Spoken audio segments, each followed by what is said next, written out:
en direct du Liban pour cette deuxième étape de cette première journée de la visite de Benoît XVI qui vient se rendre au Liban pour signer l'exhortation apostolique post-synodale après le synode pour le Moyen-Orient. Benoît XVI se trouve ici à Harissa, sur cette petite colline qui se trouve à 25 km à peu près au nord de Beyrouth. Alors avec vous, Antoine Fleifel, nous commentons ce voyage historique de Benoît XVI au Liban. Alors Benoît XVI est accueilli actuellement par le patriarche grec Melkite, sa béatitude Grégorios III, sur le parvis de cette basilique Saint-Paul. Alors, cette colline de Harissa, elle est surtout connue pour le sanctuaire marial, Notre-Dame du Liban. Notre-Dame du Liban, voilà. Avec sa célèbre statue. Voilà, c'est là où Jean-Paul II s'était rendu en 97. Voilà, il avait rencontré les jeunes, il avait signé l'exhortation apostolique. Pour le Liban, parce qu'il y a eu déjà Liban, voilà, en 97. En 97, ce document après le synode pour le Liban. Et là, donc, cette basilique Saint-Paul qui est assez récente, les travaux ont été terminés en 1962. Et en fait, le pape est accueilli là parce que sur le sanctuaire marial, c'était pas possible. Paraît, il y a des travaux. Mais la basilique Saint-Pierre et Paul est juste à côté. Elle jouxte la basilique Notre-Dame du Liban. Il faut souligner d'ailleurs que c'est un sanctuaire national, Notre-Dame du Liban, visité par les chrétiens et les musulmans. C'est le premier lieu de pèlerinage au Liban.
Benoît XVI a salué le président Souleymane qui avait tenu à être présent pour la signature de ce document. Il avait dit ce matin sur le tarmac de l'aéroport à Beyrouth: je serai présent pour la signature de cette exhortation apostolique post-synodale.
sa béatitude de Grégorios III, patriarche grec, melkite catholique d'Antioche et de tout l'Orient, d'Alexandrie et de Jérusalem, va adresser maintenant un mot d'accueil au Saint-Père pour la signature de ce document qui est précédé par un temps de prière. Le temps de retrouver les images avec le Liban. Antoine Fleifel, un mot sur ce synode, c'était il y a 2 ans. Oui. Voilà, maintenant c'est la signature, il y aura la remise officielle dimanche. C'est un acte important forcément pour les églises. C'est un acte reçu par toutes les églises ou c'est l'église catholique avec les différents rites? Alors, ce sont les églises catholiques orientales qui reçoivent cet acte, bien sûr, parce que ce synode a été fait pour les églises catholiques orientales. Mais bien sûr, au Moyen-Orient, la réalité chrétienne est une réalité qui se mélange beaucoup, surtout que nous vivons en tant que communauté nombreuse dans un petit endroit géographique.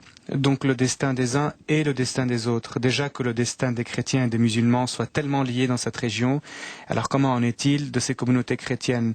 Et je crois que le pape, en faisant ce synode et en donnant cette exhortation, il s'adresse effectivement d'une manière directe aux catholiques, mais tous sont concernés, parce que les défis qui sont évoqués par le synode et les solutions proposées concernent tout le monde, toutes les communautés orthodoxes et même les petites minorités protestantes. Il faut rappeler que pendant le synode, il y a eu des délégations œcuméniques, justement oui, des orthodoxes. Il y a eu aussi des musulmans. Oui, tout voilà, à fait, des spécialistes des de musulmans. Téhéran, le conseiller du grand moufti de Liban. Voilà, on retrouve cet accueil de la part du patriarche.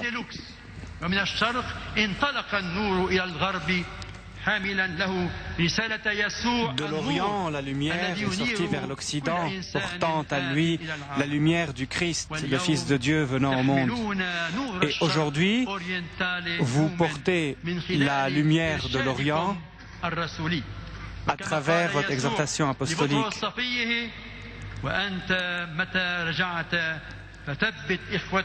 Et le Christ a dit à Pierre, et toi, tu as comme mission d'affermir tes frères, de les consolider, de les appuyer dans la foi.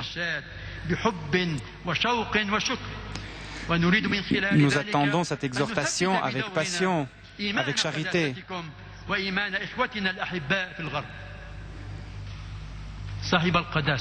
Sainteté, vous êtes en train de signer cette exhortation au Liban, mais il est adressé à l'Église au Moyen-Orient.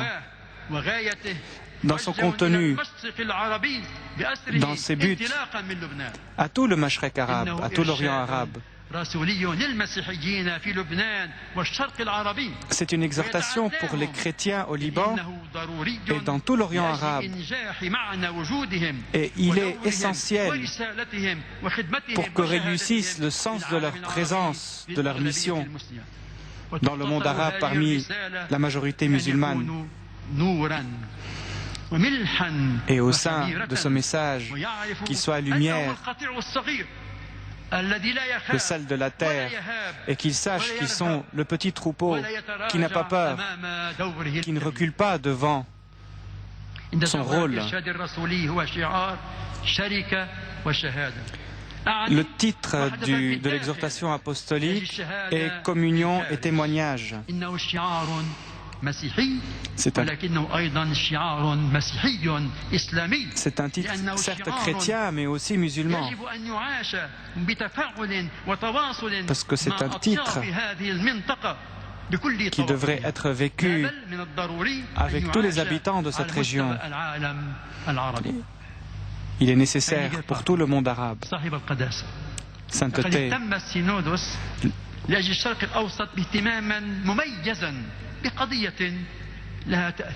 Le synode pour le Moyen-Orient s'est intéressé d'une manière très particulière par une cause fondamentale pour le monde arabe, la cause palestinienne. Nous remercions le Saint-Siège et les papes pour leur prise de position inchangeable durant de longues années, des prises de position fondées sur la justice et la paix. Le Vatican, le Saint-Siège, reste un fief pour la justice, notamment au sein du conflit israélo-palestinien. Mais aussi le Saint-Siège est un fief pour essayer et de tenter de résoudre les problèmes du monde arabe, notamment celle de l'émigration des chrétiens. Le Saint-Siège est un appui pour eux afin qu'ils restent et qu'ils puissent continuer à témoigner et à être fidèles à leur vocation historique, notamment envers leurs concitoyens musulmans. Et pour une vie avec plus de liberté, de dignité. L'appui pour la Palestine est la plus belle et le plus beau cadeau qui est offert à l'Orient arabe.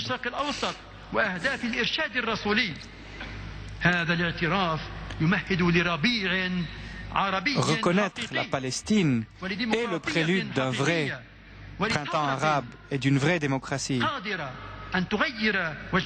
et d'une révolution qui pourrait changer la face du monde, qui donne la paix pour le Moyen-Orient et pour le monde. Sainteté, nous sommes heureux en cette heureuse occasion de vous proclamer, et moi en tant que patriarche de l'Église grecque catholique, d'insister sur notre communion avec l'Église de Rome, avec vous, cette communion continuelle. Nous avons besoin du pape, nous avons besoin de l'unité, nous avons besoin d'une Église forte et cohérente, capable de porter un message quelconque. D'espoir, certainement. Et de paix. La suite est bientôt la fin de ce message d'accueil de sa béatitude de Grégorios III, patriarche grec melkite catholique d'Antioche et de tout l'Orient, d'Alexandrie et de Jérusalem. Hein. C'est un titre qui tient sur 2 ou 3 lignes. Voilà, ça veut dire qu'il, lui, c'est l'église grecque melkite et il représente cette église-là sur toute la région du Moyen-Orient. Parce que normalement, il y a 3 sièges patriarcaux grecs au Moyen-Orient. Il y a celui d'Alexandrie, celui de Jérusalem et celui d'Antioche. Or, c'est dans ces sièges qu'il y a eu des mouvements de communion avec l'Église catholique, et donc les Grecs catholiques sont nés, sauf qu'eux ont choisi d'avoir un patriarche pour ces 3 sièges, alors que les Grecs orthodoxes maintiennent 3 patriarches, un pour chaque siège. D'accord. Et lui, il réside habituellement Il réside en Syrie et au Liban. Il passe la moitié de l'année en Syrie, il me semble, l'autre moitié au Liban. Au Liban, dans le nord de Beyrouth, encore, dans une région plus proche que Harissa, à 10-15 km de Beyrouth. Alors, on ne sait pas si Benoît XVI avait un traducteur ou s'il avait eu peut-être le mot d'accueil avant. En tout cas, il a dû communier à l'enthousiasme de sa béatitude, hein, qui était très enflammé dans ce discours d'accueil. Un mot encore sur ce synode avant qu'on puisse rejoindre, en espérant, Harissa. Voilà, on a le son. Qu'on espère pouvoir rejoindre cette petite ville. C'est une petite ville sur cette colline à 30 km de Beyrouth. Donc le patriarche est en train de remercier le pape pour sa visite et pour son amour. Et il est en train de lui dire, même en allemand, « Ich liebe dich », nous t'aimons, Saint-Père.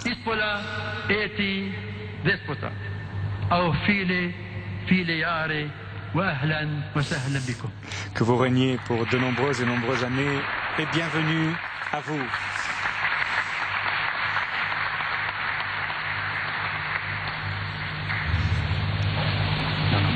Après ce mot d'accueil, c'est au tour de Monseigneur Nicolas Erterovitch, qui est le secrétaire général du synode des évêques, de tous les synodes, et en particulier, entre autres, celui du synode pour le Moyen-Orient. Échange traditionnel de cadeaux entre la délégation du Vatican et cadeaux offerts certainement par l'Église melkite catholique au Saint-Père. Alors il s'agit de couverts traditionnels qu'on fait surtout dans le sud du Liban, dans une région qui s'appelle Jezin. C'est juste pour la table, là, hein?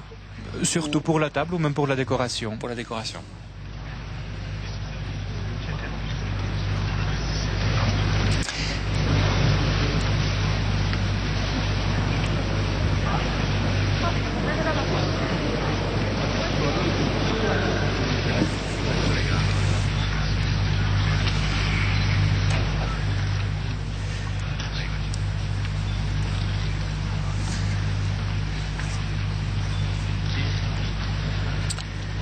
Seigneur, nous voulons voir Jésus. C'est par cette parole que quelques Grecs qui, craignant Dieu, s'adressèrent à Philippe pour être introduits auprès du Maître qui était déjà entré de manière solennelle à Jérusalem, ultime étape de son parcours sur cette terre. Voir Jésus voulait dire le connaître, croire en lui pour prendre part au royaume de Dieu qu'il annonçait, et plus encore qu'il était en train de porter à son accomplissement. En effet, à la demande des Grecs, qu'il faut vraisemblablement imaginer comme des personnes pieuses et sympathisantes du judaïsme, Jésus répond de manière indirecte en annonçant « Voici venue l'heure où doit être glorifié le Fils de l'homme ». Selon la volonté de Dieu le Père, Jésus sera glorifié par une mort sur la croix. Son extrême humiliation sera en même temps son élévation. Et moi, une fois élevé de terre, j'attirerai tous les hommes à moi. Notre humiliation et notre glorification sont également liées au sort de Jésus. Ce mec cloué sur la croix embrasse tous ceux, tant juifs que grecs, qui reconnaissent en lui la puissance et la sagesse de Dieu. Le Seigneur crucifié et ressuscité transforme aussi notre mort dans la gloire de sa résurrection. Très Saint Père, selon la promesse du Seigneur, que 2 ou 3 soient réunis en mon nom, je suis là au milieu d'eux. Nous aussi, membres de l'Assemblée spéciale pour le Moyen-Orient du Synode des évêques, nous avons pu voir Jésus durant l'inoubliable expérience de prière, de réflexion et d'échange d'opinions au cours de la scie synodale du 10 à 24 octobre 2010. Attentifs aux nécessités de vos confrères dans l'épiscopat, pour la première fois dans l'histoire quasi bimillénaire de l'Église, vous avez convoqué à Rome, très Saint-Père, tous les évêques du Moyen-Orient, diocésains et titulaires, y compris certains émérites. Ils ont pris part aux travaux synodaux sur le thème « L'Église catholique au Moyen-Orient, communion et témoignage ». La multitude de ceux qui étaient devenus croyants avait un seul cœur et une seule âme. Dans l'échange de dons, nous avons à nouveau connu Jésus-Christ sous le signe de la croix, le reconnaissant dans les nombreuses expériences de marginalisation, d'inégalité, de douleur, de souffrance, de violence et parfois même de guerre. Dans la grâce de l'Esprit Saint, nous avons cependant toujours tenu présent à l'esprit que la croix est la voie de la glorification, non seulement pour le Seigneur, mais aussi pour tous ceux qui le suivent en portant avec lui quotidiennement leur croix. À cette occasion solennelle, réunis en la basilique grecque melkite de Saint-Paul, si chargée d'histoire, c'est bien volontiers que je me sens en devoir de remercier tous les pères synodaux de leur contribution compétente et valable à la réflexion sur la situation ecclésiale et sociale au Moyen-Orient. De la communion et du travail de l'Assemblée synodale, on a pu mettre en évidence, au milieu de difficultés qui ne manquent pas, la naissance d'une aube nouvelle chargée d'espérance, même pour les chrétiens. Je remercie tout particulièrement les membres du Conseil spécial pour le Moyen-Orient de leur précieuse collaboration pour assembler et classer l'abondant matériel de réflexion synodale regroupés dans l'exhortation apostolique post-synodale que vous avez, très Saint-Père, voulu rédiger, accueillant en cela le vœu de Père synodaux. Très Saint-Père, au nom de tous les membres de l'Assemblée spéciale pour le Moyen-Orient et en qualité de secrétaire général du Synode des évêques, j'ai l'honneur de vous inviter maintenant à signer l'exhortation apostolique post-synodale Ecclesia in Medio Oriente, en la confiant aux églises qui cheminent dans la région moyen-orientale, si chère au cœur de tout chrétien.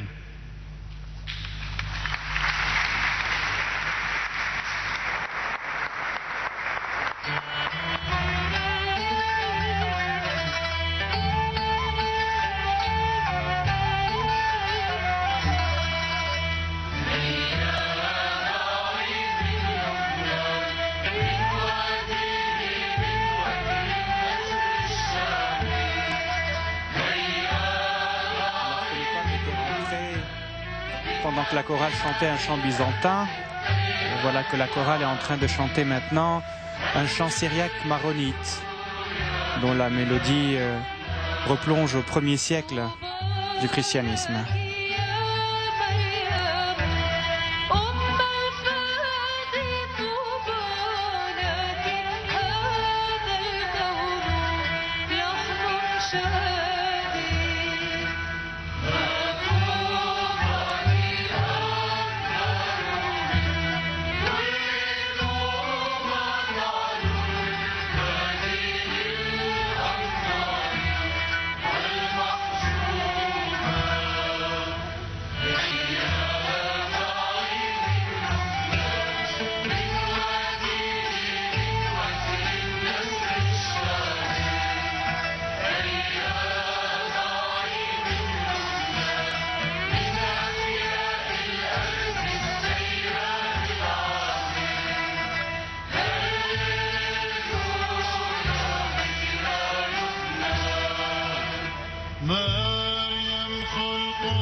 Syriaque maronite se succèdent. Ce sont plusieurs chants qui sont dans un très beau cocktail de chants. Au début, la chorale chantait en arabe et maintenant la chorale est en train de chanter en araméen syriaque. L'araméen syriaque qui est la langue liturgique de l'église maronite et d'autres églises orientales aussi.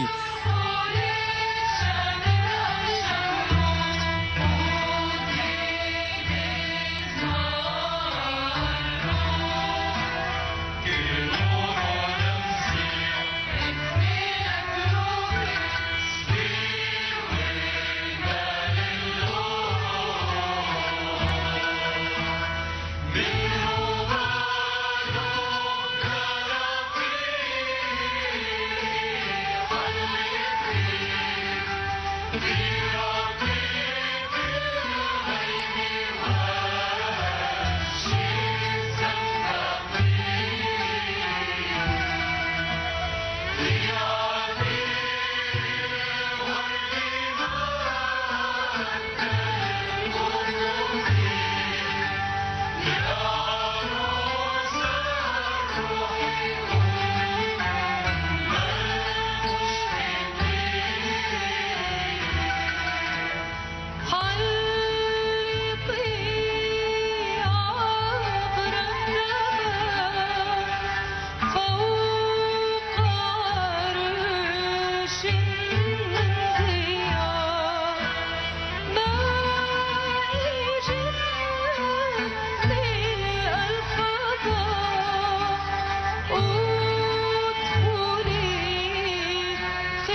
Au nom du Père, du Fils et du Saint-Esprit, un seul Dieu. La paix soit avec vous.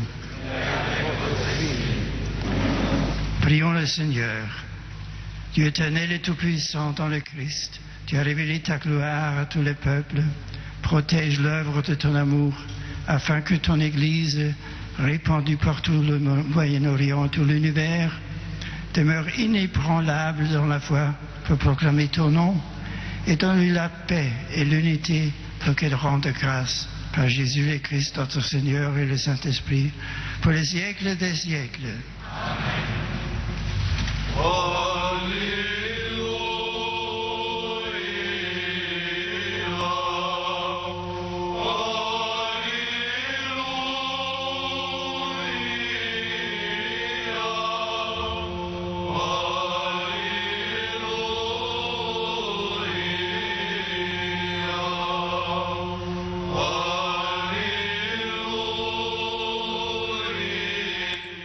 La procession de l'Évangile selon le rite byzantin.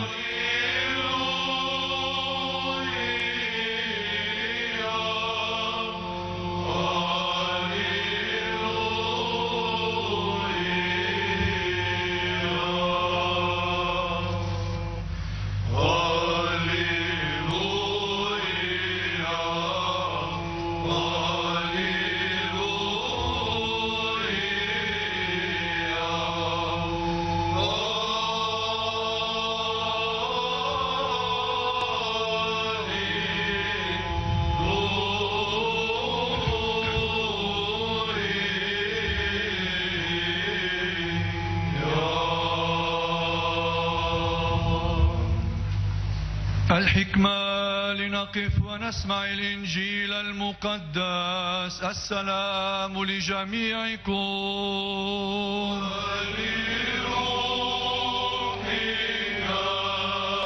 فصل شريف من بشارة القديس يوحنا الإنجيلي البشير. المجد لك يا رب، المجد لك. فلنصغي. كان بين الصاعدين ليسجدوا في العيد بعض اليونانيين، فدنا هؤلاء من فيلبس الذي من بيت صيدا الجليل، وسألوه قائلين: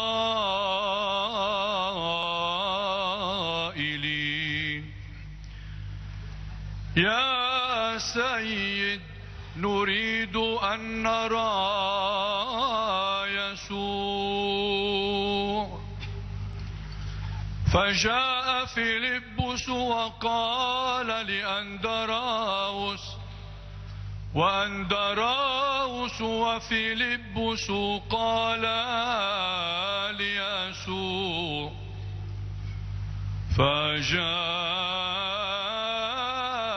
فجابهما يسوع قائلا: لقد حانت الساعة لكي يمجد ابن الإنسان. الحق الحق أقول لكم، إن حبة الحنطة إن لم تقع في الأرض وتمت تبقى واحدة،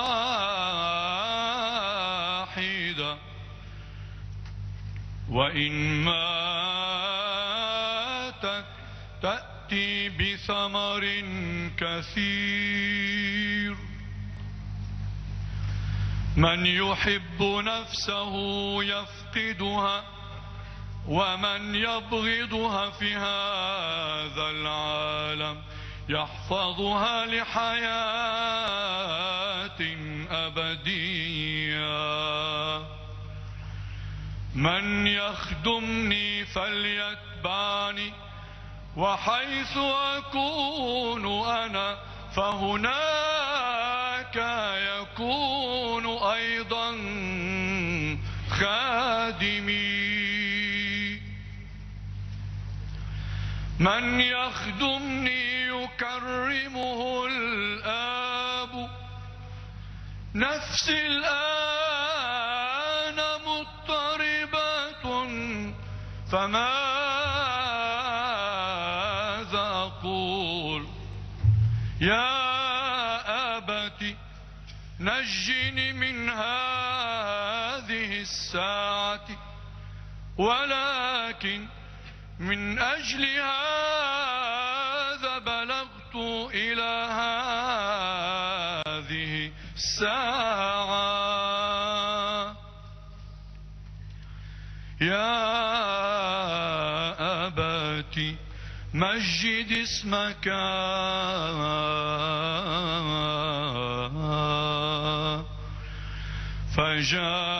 فجاء صوت من السماء يقول قد مجدت وسأمجد وسمع الجمع الحاضر فقالوا إنه رعد وقال آخرون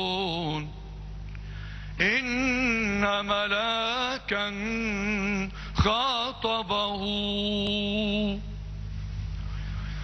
أجاب يسوع وقال ما كان هذا الصوت من أجلي بل من أجلكم هي الآن دينونة هذا العالم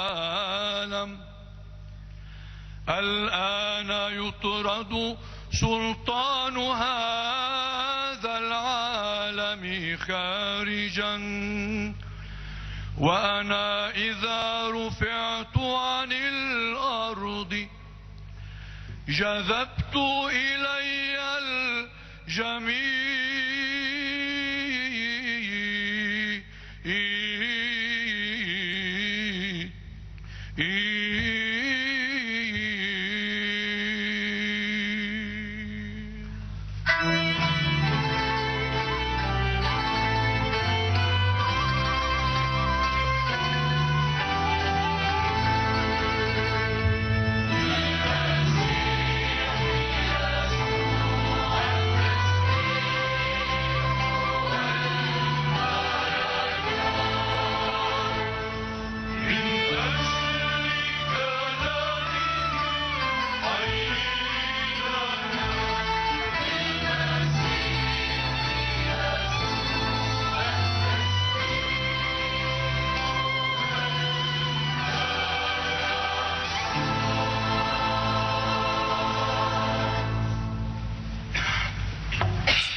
Voilà, l'évangile que nous avons entendu en arabe va être maintenant dit en français. Évangile de Jésus-Christ selon Saint Jean. On n'aura pas la version française apparemment, c'est maintenant le discours, l'homélie, l'allocution du Saint-Père avant la signature. Monsieur le Président de la République, Béatitude, Vénéré Patriarche, chers frères dans l'épiscopat et membres du Conseil spécial du Synode des évêques pour le Moyen-Orient, illustres représentants des confessions religieuses, du monde de la culture et de la société civile, chers frères et sœurs dans le Christ, chers amis. J'exprime ma gratitude au patriarche Grigorios Lacham pour ses paroles d'accueil, ainsi qu'au secrétaire général du Synode des évêques, Monseigneur Nicolas Eterovitch, pour ses mots de présentation. Mes vives salutations vont au patriarche, à l'ensemble des évêques orientaux et latins qui sont réunis dans cette belle basilique de Saint-Paul et aux membres du Conseil spécial du Synode des évêques pour le Moyen-Orient. Je me réjouis aussi de la présence de la délégation orthodoxe, musulmane et druze, ainsi que de celle du monde de la culture et de la société civile. L'heureuse cohabitation de l'islam et du christianisme, deux religions ont contribué à façonner de grandes cultures, fait l'originalité de la vie sociale, politique et religieuse au Liban. On ne peut que se réjouir de cette réalité qu'il faut absolument encourager. Je confie ce désir aux responsables religieux de votre pays. Je salue affectueusement la chère communauté grecque melkite qui me reçoit. Votre présence solennise la signature de l'exhortation apostolique post-synodale Ecclesia in Medio Oriente et témoigne que ce document, destiné certes à l'Église universelle, revêt une importance particulière pour l'ensemble du Moyen-Orient. Il est providentiel que cet acte ait lieu le jour même de la fête de la Croix glorieuse, dont la célébration est née en Orient en 335, au lendemain de la dédicace de la basilique de la Résurrection, construite sur le Golgotha et le sépulcre de notre Seigneur par l'empereur Constantin le Grand, que vous vénérez comme un saint. Dans un mois se célébra le 1700e anniversaire de l'apparition qu'il lui fit voir dans la nuit symbolique de son incroyance, le chrisme flamboyant, alors que Noah lui disait « Par ce signe, tu vaincras ». Plus tard, Constantin signa l'édit de Milan et donna son nom à Constantinople. Il me semble que l'exhortation post-synodale peut être lue et interprétée à la lumière de la fête de la Croix glorieuse et plus particulièrement à la lumière du chrisme, le J et le Rho, les deux premières lettres du mot Christos. Une telle lecture conduit à une véritable redécouverte de l'identité du baptisé et de l'Église, et elle constitue en même temps comme un appel au témoignage dans et par la communion. La communion et le témoignage chrétien ne sont-ils pas fondés sur le mystère pascal, sur la crucifixion, la mort et la résurrection du Christ? N'y trouvent-ils pas leur accomplissement plénier? Il existe un lien inséparable entre la croix et la résurrection qui ne peut pas être oublié par le chrétien. Sans ce lien, exalter la croix signifierait justifier la souffrance et la mort pour ne voir en eux qu'une fin fatale. Pour le chrétien, exalter la croix veut dire communier à la totalité de l'amour inconditionnel de Dieu pour l'homme. C'est poser un acte de foi. Exalter la croix dans la perspective de la résurrection, c'est désirer vivre et manifester la totalité de cet amour. C'est poser un acte d'amour. Exalter la croix conduit à s'engager à être des héros de la communion fraternelle et ecclésiale, source du véritable témoignage chrétien. C'est poser un acte d'espérance. En se penchant sur la situation actuelle des églises au Moyen-Orient, les pères synodaux ont pu réfléchir sur les joies et les peines, les craintes et les espoirs des disciples du Christ vivant en ces lieux. Toute l'Église a pu ainsi entendre le cri anxieux et percevoir le regard désespéré de tant d'hommes et de femmes qui se trouvent dans des situations humaines et matérielles ardues, qui vivent de fortes tensions dans la peur et l'inquiétude, et qui veulent suivre le Christ, celui qui donne sens à leur existence, mais qui s'en trouve souvent en péché. C'est pourquoi je désirais que la première lettre de Saint Pierre soit la trame du document. En même temps, l'Église a pu admirer ce qu'il y a de beau et de noble dans ces églises sur ces terres. Comment ne pas rendre grâce à Dieu à tout moment pour vous tous, chers chrétiens du Moyen-Orient? Comment ne pas le louer pour votre courage dans la foi? Comment ne pas le remercier pour la flamme de son amour infini que vous continuez à maintenir vive et ardente en ces lieux qui ont été les premiers à accueillir son Fils incarné? Comment ne pas lui chanter notre reconnaissance pour les élans de communion ecclésiale et fraternelle, pour la solidarité humaine sans cesse manifestée envers tous les enfants de Dieu. Ecclesia in Oriente permet de repenser le présent pour envisager l'avenir avec le regard même du Christ.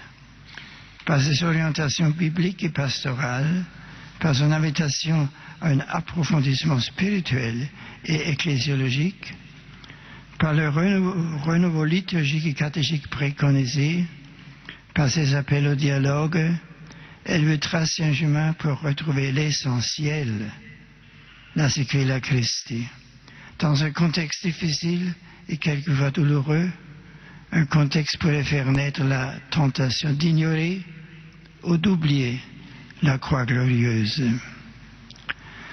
C'est justement maintenant qu'il faut célébrer la victoire de l'amour sur la haine, celle du pardon sur la vengeance, celle du service sur la domination, celle de l'humilité sur l'orgueil, celle de l'unité sur la division. À la lumière de la fête d'aujourd'hui, et en vue d'une application fructueuse de l'exhortation, je vous invite tous à ne pas avoir peur, à demeurer dans la vérité et à cultiver la pureté de la foi. Tel est le langage de la croix glorieuse. Telle est la folie de la croix, celle de savoir convertir nos souffrances en cris d'amour envers Dieu et de miséricorde envers le prochain. Celle de savoir aussi transformer des êtres attaqués, blessés dans leur foi et leur identité, en vases d'argile prêts à être comblés par l'abondance des dons divins plus précieux que l'or. Il ne s'agit pas là d'un langage purement allégorique, mais d'un appel pressant à poser des actes concrets qui configurent toujours davantage au Christ, des actes qui aident les différentes églises à refléter la beauté de la première communauté des croyants. Des actes similaires à ceux de l'empereur Constantin, qui a su témoigner et sortir les chrétiens de la discrimination pour leur permettre de vivre ouvertement et librement leur foi dans le Christ crucifié, mort et ressuscité pour le salut de tous. Ecclesia in Oriente offre des éléments qui peuvent aider à un examen de conscience personnelle et communautaire, une évaluation objective de l'engagement et du désir de sainteté de chaque disciple de Christ. L'exhortation ouvre au véritable dialogue interreligieux, basé sur la foi au Dieu un et créateur. Elle veut aussi conduire à un œcuménisme plein de ferveur humaine, spirituelle et caritative, dans la vérité et l'amour évangélique, puissant sa force dans le commandement du ressuscité. Allez donc de toutes les nations faites des disciples, les baptisant au nom du Père et du Fils et du Saint-Esprit, et leur apprenant à observer tout ce que je vous ai prescrit. Et voici que je suis avec vous pour toujours, jusqu'à la fin du monde. Dans toutes ces composantes, l'exhortation voudrait aider chaque disciple du Seigneur à vivre pleinement et à transmettre réellement ce qu'il est devenu par le baptême. Un fils de lumière, un être illuminé par Dieu, une lampe nouvelle dans l'obscurité troublante du monde, afin que des ténèbres resplendisse la lumière. Ce document veut contribuer à dépouiller la foi de ce qu'il en est dit, de ce qu'il peut obscurcir la splendeur de la lumière du Christ. La communion est alors une adhésion véritable au Christ et le témoignage est un rayonnement du mystère pascal qui donne un sens plénier à la croix glorieuse. Nous suivons et proclamons un Christ crucifié, puissance de Dieu et sagesse de Dieu. Sois sans crainte, petit troupeau, et souviens-toi de la promesse faite à Constantin, par ce signe tu vaincras. Église au Moyen-Orient, soyez sans crainte, car le Seigneur est vraiment avec vous jusqu'à la fin du monde. Soyez sans crainte, car l'Église universelle vous accompagne par sa proximité humaine et spirituelle.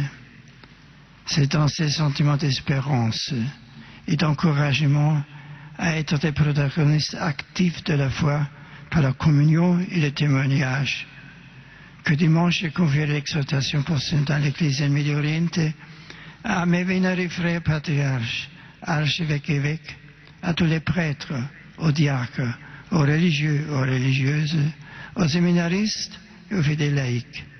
Gardez courage.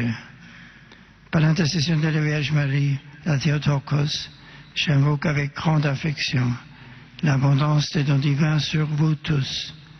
Puisse-t-il accorder à tous, à tous les peuples du Moyen-Orient, de vivre dans la paix, la fraternité et la liberté religieuse. Que Dieu vous bénisse tous. Leo Berek al-Rabo Jamiakom.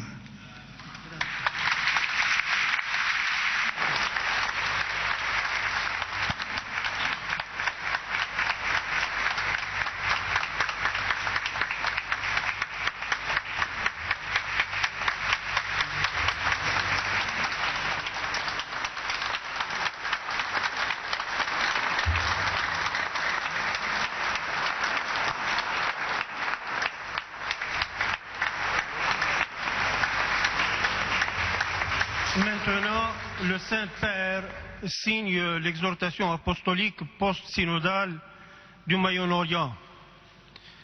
الآن يوقع قداسة الحبر الأعظم الإرشاد الرسولي ما بعد السينودوس الخاص بالشرق الأوسط.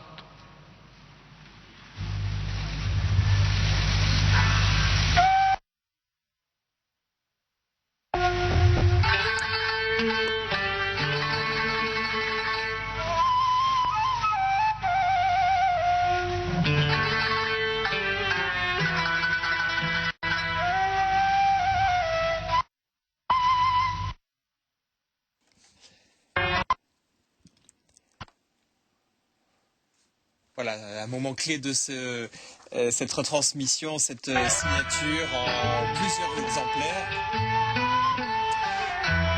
de ce document, exhortation apostolique post-synodale qui sera remise officiellement dimanche à la messe conclusive et de la visite à Beyrouth et la messe conclusive également du synode. Parce qu'on peut dire, hein, Antoine, que le synode se termine complètement à la messe conclusive de la rencontre. Alors le synode commence à la messe conclusive dans le sens où maintenant le travail a été fait, les choses ont été dites et il faut commencer à les appliquer. Voilà. Le plus dur reste à faire après, hein, parce que les paroles on en est capable.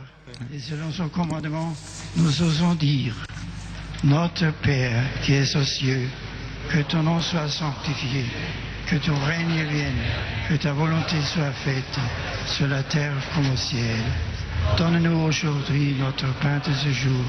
Pardonne-nous nos offenses, comme nous pardonnons aussi à ceux qui nous ont offensés. Et ne nous soumets pas à la tentation, mais délivre-nous du mal. Le Seigneur soit avec vous. Que le nom du Seigneur soit béni. Notre secours est dans le nom du Seigneur. Que la bénédiction du Seigneur et sa miséricorde descendent et demeurent sur vous. Que Dieu Tout-Puissant vous bénisse, le Père, le Fils et l'Esprit Saint.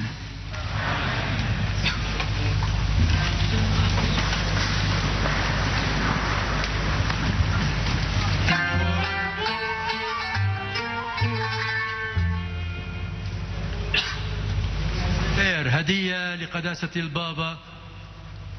Permettez.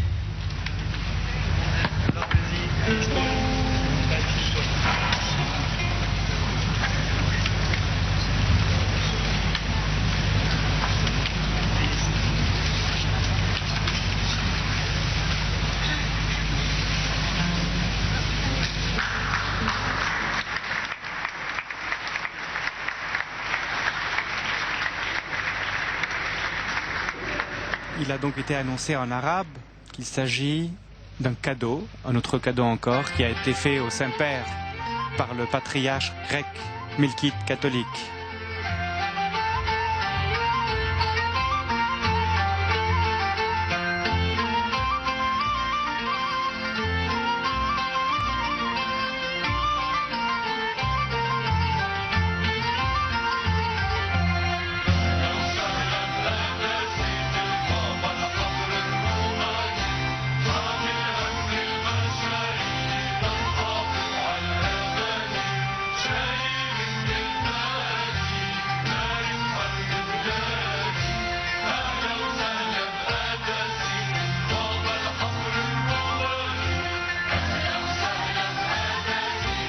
Alors le chant que nous sommes en train d'écouter est un chant qui est chanté en libanais, en dialecte arabe libanais et pas en arabe littéraire comme les chants d'avant. Et c'est l'un des chants qui ont été composés exprès pour cette visite. Les paroles sont en train de dire « Bienvenue à sa sainteté, Benoît XVI, le pape de Rome ».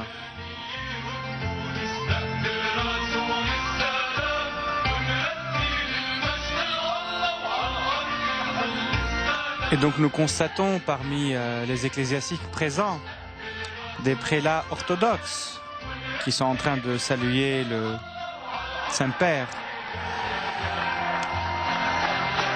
Et des représentants aussi des communautés musulmanes étaient présents. Nous les avons vus assis derrière le président de la République qui sort maintenant de la basilique. Voilà, sur les dignitaires musulmans, donc vous le disiez, on les reverra certainement au cours de ce voyage. Il y avait le représentant sunnite, le chiite, le druze, on les reconnaît à leur turban. Hein. Leur turban, chacun un turban différent, les Libanais les reconnaissent. Donc c'est aussi une volonté de toutes les communautés de s'inscrire dans ce mouvement de paix, cette paix qui est tellement nécessaire au Liban et dans la région.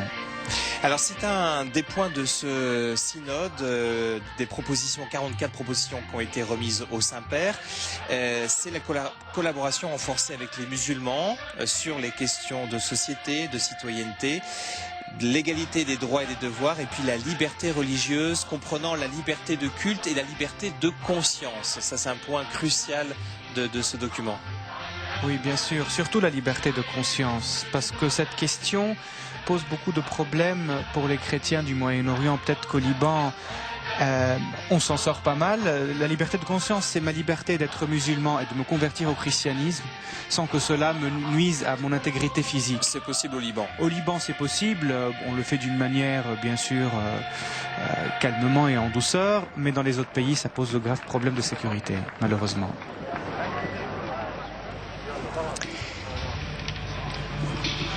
Alors on peut revenir sur quelques mots prononcés par Benoît XVI. C'est justement maintenant qu'il faut célébrer la victoire de l'amour sur la haine, en faisant référence à la fête aujourd'hui de la Croix Glorieuse, grande fête populaire encore dans les pays du Moyen-Orient. La victoire du pardon sur la vengeance, la victoire du service sur la domination, celle de l'humilité sur l'orgueil, celle de l'unité sur la division.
Voilà, donc là on voit deux dignitaires musulmans, deux turbans à gauche, celui qui a le fond rouge. Alors celui qui a le fond rouge, c'est le druze et l'autre, c'est le chiite. Le chiite, il manque le sunnite qui doit Il doit être être loin. quelque part.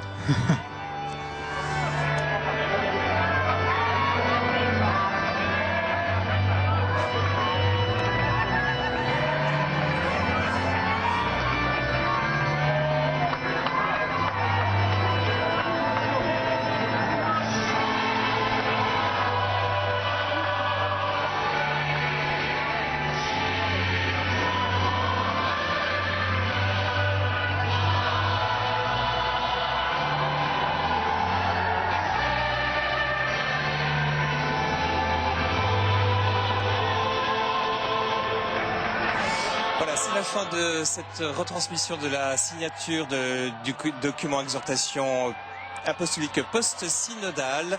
Benoît XVI a signé ce document sur la colline de Harissa qui se trouve à 600 mètres à peu près en hauteur. Demain, nous vous donnons rendez-vous pour des rendez-vous importants. Cette deuxième journée de la visite de Benoît XVI au Liban, il rencontrera le président de la République en rencontre privée avec également le président du Parlement, le président du Conseil des ministres. Ensuite, rencontre importante avec les chefs des communautés religieuses musulmanes. Et puis rencontre avec des membres du gouvernement, des institutions de la République, avec le corps diplomatique, des chefs religieux et des représentants du monde de la culture. Rendez-vous dès demain à partir de 10h pour vivre en direct ces rendez-vous importants, la deuxième journée de la visite de Benoît XVI au Liban. Merci Antoine, on reste avec vous je crois, puisqu'on approfondit cette visite du pape avec vous en plateau pour le magazine Église du Monde. Bonne soirée.